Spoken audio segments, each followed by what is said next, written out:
Good morning students. ఇప్పుడు మనము calendar అనే లెసన్ చెప్పబోతున్నాం. క్యాలెండర్ అనే లెసన్లో ఒక డేట్ ఇచ్చి అది ఏ వీక్ వస్తుంది, ఆ వీక్ నేమ్ ఏంటి కనుక్కోవడానికి ఒక సింపుల్ చిన్న చిన్న స్టెప్స్తో చేయబోతున్నాం. అంటే ఇక్కడ ఎటువంటి ఫార్ములా కూడా మనం వాడమన్నమాట. ఫార్ములా లేకుండానే ఒక చిన్న చిన్న తెలివితేటలతోనే మనం ఫైండ్ చేసుకోవచ్చు. అయితే దానికోసం మనం ముందుగా నేర్చిపెట్టుకోవాల్సింది ఏదన్నా ఉంది అంటే చిన్న వర్క్ ఉంది, అది చూద్దాము. మామూలుగా మనకు ప్రతి 100 సంవత్సరాలకు 5 రోజులు ఎక్స్ట్రా వస్తాయి. ఎక్స్ట్రా అనగా ఇప్పుడు మనకు ఉదాహరణకు 9 డేస్ తీసుకున్నాం. 9 డేస్‌లో వారం తీసేసాం అనుకోండి. మిగిలింది 2 రోజులు. ఆ 2 రోజుల్ని ఆడ్ డేస్ అంటాం.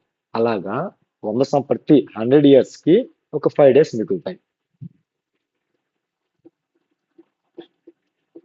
అలాగే 200 ఇయర్స్‌కి 10 డేస్ మిగులుతాయి. 300 ఇయర్స్‌కి 15 డేస్ మిగులుతాయి. కానీ 400 ఇయర్స్‌కి మాత్రము 20 ప్లస్ 1 21 డేస్ మిగులుతాయి. వీటిల్లో మనం ఆడ్ డేస్ లాగా పక్కకు తీస్తే 5 డేస్‌లో ఆడ్ డేస్ అన్ని ఆడ్ డేసే కాబట్టి 5 వేసుకుంటాం. 10 డేస్‌లో ఆడ్ డేస్ అంటే ఒక వారం పోగా మిగిలినవి ఆడ్ డేస్. అవి ఎన్ని ఉంటాయి? 3 ఉంటాయి. 3 ఉంటాయి. సో అలాగే 15 డేస్‌లో ఆడ్ డేస్ 1. అలాగే 21 కాబట్టి 21 7తో పోతుంది కాబట్టి అంటే 3 వారాలు వెళ్ళిపోతాయి కాబట్టి 0. ఇదే 100 సంవత్సరాలుగా మనం రాసుకుంటున్నాం కదా, దీన్నే మనం వాడుకుంటూ తర్వాత 500 సంవత్సరాలకు మరి ఇదే వస్తుంది. అంటే 500 ఇయర్స్ కూడా ఇదే వస్తుంది. 600 ఇయర్స్కి 700, 800, 900, 1000, 1100, 1200 అలా చెప్పుకుంటూ పోవచ్చు అనమాట. ఓకే, సో అది గుర్తుపెట్టుకోండి. తర్వాత వచ్చేసి దీన్ని మనం ఎలా చేయాలో ఇప్పుడు చూద్దాం. ఓకే, కానీ ఇక్కడ మనం జరుగుతూ ఉన్నదాన్ని ఇచ్చాం మనం. అవి 7వ తారీఖు 9వ నెల 2025, 7th 9th మంత్, సెప్టెంబర్ 2025. అయితే దీన్ని మనం పార్ట్స్ గా డివైడ్ చేసుకోవాలి. ఏం పార్ట్స్ అంటే ఫస్ట్ డే వచ్చేసి ఒక పార్ట్, తర్వాత మంత్ వచ్చి ఒక పార్ట్, సెంచరీ ఒక పార్ట్, నార్మల్ ఇయర్ ఒక పార్ట్. ఓకే, సరే. ఇప్పుడు మనము ఈ 25 ఇయర్స్ ఉన్నాయి కదా, 25 ఇయర్స్ తీసుకోకూడదు. కేవలము జరిగిపోయింది మాత్రం తీసుకోవాలి. ఈ 25 అనేది జరుగుతూ ఉంది. అంటే టోటల్ 25 అనేది జరుగుతూ ఉంది. కాబట్టి మనము జరిగిపోయింది తీసుకోవాలి. ఓకే, ఈ 25లో మనం లీప్ ఇయర్స్ ఉంటాయి, నార్మల్ ఇయర్స్ ఉంటాయి. అవన్నీ రాసుకోవాలి. 24లో మనకు లీప్ ఇయర్స్ కనుక్కోవాలంటే 4తో భాగిస్తే సరిపోతుంది. 4 6 24, 6 లీప్ ఇయర్స్. అవి కాక మిగిలిన వాటిని నార్మల్ ఇయర్స్ అంటారు. అవి ఎన్ని ఉంటాయి? 18 ఉంటాయి. ఓకే, అయితే మనకు ఇంతకుముందు చెప్పాం కదా, ప్రతి 100 సంవత్సరాలకు 5 ఆడ్ డేస్, అంటే ప్రతి 100 ఇయర్స్ కి 5 ఆడ్ డేస్ ఉంటాయి. అలాగే నార్మల్ ఇయర్స్ కి, నార్మల్ ఇయర్ అంటే ఏమని, 365 డేస్. దాని అర్థం ఏంటంటే 52 వీక్స్ ప్లస్ 1 ఆడ్ డే. అలాగే లీప్ ఇయర్ అంటే ఏమని, 360 డేస్, 366 డేస్ అంటే 52 weeks plus 2 odd days. Okay, అలాగా ఇక్కడ కూడా లీప్ ఇయర్ కి 2 ఆడ్ డేస్, నార్మల్ ఇయర్ కి 1 ఆడ్ డే ఉంటుంది కాబట్టి టోటల్ గా ఇప్పుడు ఎన్ని ఆడ్ డేస్ కనుక్కుందాం. ఇక్కడేమో 12, ఇక్కడేమో 18, టోటల్ కలిపితే 30 ఆడ్ డేస్. ఓకేనా, 30 ఆడ్ డేస్ ఉండవు. ఎందుకంటే ఆడ్ డేస్ అంటే 7 కాకుండా మిగిలిన వాటి ఆడ్ డేస్. కాబట్టి దీంట్లో 7 7 7 తీసుకుంటూ పోతే 7 4 28, మిగిలింది 2 ఆడ్ డేస్. ఓకే, తర్వాత ఇక్కడ ఇవి సెంచరీస్ అంటే 20 వందలు అంటే 20 హండ్రెడ్స్.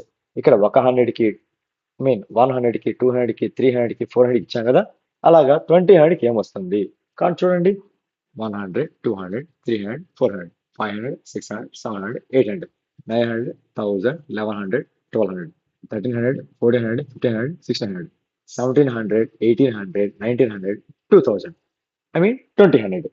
2000కి ఏమొచ్చింది? 0. కాబట్టి 0 పెట్టుకోవాలి. ఇక్కడ 9th మంత్, 9th మంత్ అంటే జరుగుతూ ఉంది కాబట్టి మనము జరుగుతూనే తీసుకోకూడదు. జరగ జరిగిపోయింది తీసుకోవాలి. అంటే 8 మంత్స్ తీసుకోవాలి. వాటిల్లో కూడా ఏం తీసుకోవాలంటే ఒక్కొక్క మంత్కి ఎన్ని డేస్ ఉన్నాయి, ఆ డేస్ లో ఆ డేస్ ఎన్ని ఉన్నాయి తీసుకోవాలి. కాబట్టి మనం 8th మంత్ దాకా రాసుకున్నాం. సో జనవరిలో ఎన్ని డేస్ ఉంటాయి? 31 డేస్ ఉంటాయి. 31 డేస్లో ఆడ్ డేస్ ఎన్ని? 7 4 28, కాబట్టి 3 ఆడ్ డేస్. ఫిబ్రవరి అంటే 5th ఇయర్లో ఉన్న ఫిబ్రవరినే తీసుకోవాలి. కానీ మీరు అనుకోవచ్చు, ఇంతకుముందు మనము 24 తీసుకున్నాం కదా, 25 అని. ఇది ఇయర్ వైజ్ తీసుకుంటే ఇయర్ రన్నింగ్ లో ఉంది, కాబట్టి ఆ టైంలో మనము 24 తీసుకోవాలి. కానీ ఇక్కడ మంత్ కూడా జరిగిపోయింది, ఇంతకుముందు జరిగిపోయింది తీసుకున్నాం, ఇక్కడ కూడా మంత్ జరిగిపోయింది కదా, అందుకే ఇప్పుడు జరిగిపోయింది మంత్ కాబట్టి ఇది ఏ ఇయర్ జరిగిపోయిన మంత్? 25th ఇయర్లో జరిగిపోయిన మంత్, అందుకే 25th ఇయర్ అనేది ఏంటి అనేది దాన్ని బేస్ చేసుకొని ఫిబ్రవరి రాసుకోవాలి. కానీ 25th ఇయర్లో ఫిబ్రవరి ఏంటి? 28 డేసే ఉంటుంది, కాబట్టి ఆ డేస్ ఉండవు, 0. March 31 days, 3 odd days.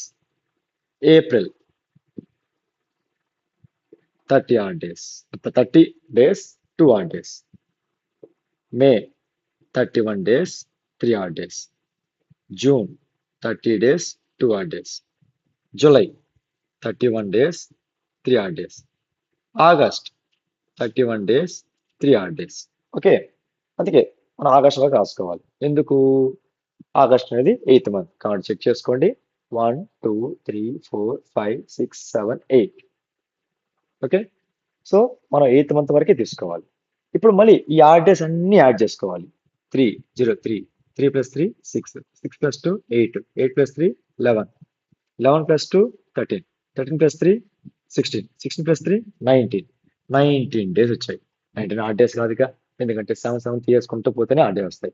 So దీంట్లో 7 2 14 తీసేస్తే మనకు వచ్చే ఆడ్ డేస్ అన్ని 5, అవి ఇక్కడ వేసుకోవాలి. తర్వాత 7 ఆడ్ డేసేగా, 7 పోతాయి. 7 పోతే మిగిలింది ఎవరు? 0. ఓకే, మళ్ళీ ఇవన్నీ ఆడ్ డేస్. ఓకేనా? సో మళ్ళీ వీటిని కూడా మళ్ళీ ఏం చేయాలి మనము? ఆడ్ డేస్ అన్ని యాడ్ చేసుకొని తర్వాత మళ్ళీ వాటిలో ఆడ్ డేస్ కానీ ఫైండ్ చేయాలి. సో 0 + 5 రాసుకోండి. 0 + 5 + 0 + 2 చేస్తే 7 వస్తుంది. 7 ఆడ్ డేస్ లో 7 పోతాయి, కానీ మనకు మిగిలింది ఎవరు? 0. ఇప్పుడు ఈ 0 అనేది ఎవరో మనం ఫైండ్ చేయాలి. కానీ మనం కనుక్కోవాల్సింది ఎవరిని? అది ముందు మనం రిమైండ్ చేసుకోవాలి. వీక్ నేమ్ అంటే అది సండే వస్తుందా, మండే వస్తుందా, ట్యూస్డే వస్తుందా, వెన్స్డే వస్తుందా, అది కనుక్కోవాలి. అది వాటికి ఏ నెంబర్లో కూడా మనం కనుక్కునే ముందు ఈ నెంబర్ ఏంటి, వాటి నెంబర్ ఏంటి మ్యాచ్ చేసుకోవాలి. మనకు సండేకి వచ్చేసి 0, మండేకి వచ్చేసి 1, ట్యూస్డేకి వచ్చి 2, తర్వాత వెన్స్డేకి 3,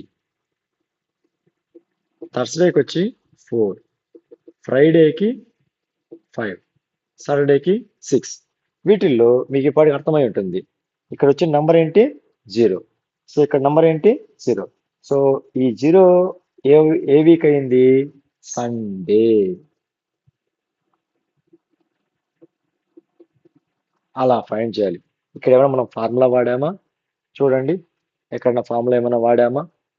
కేవలము మన తెలివితేటలతోనే మనకు చిన్న చిన్న కోడ్స్ గుర్తుపెట్టుకొని చేసాం. కోడ్స్ కూడా కాదు, అవి ఉన్న వాస్తవాలు అవి. ఐ మీన్ 100 ఇయర్స్కి ఎన్ని ఆడ్ డేస్ ఉంటాయి కాబట్టి ఇట్లా కౌంట్ చేసుకోండి, మీకే అర్థమవుతుంది, మీకు ప్రూఫ్ దొరుకుతుంది. ఓకే, సో ఈ విధంగా మనము ఒక ఇచ్చిన డేట్కి వీక్ నేమ్ ఎలా కనుక్కోవాలో కనుక్కోవచ్చు. ఓకే.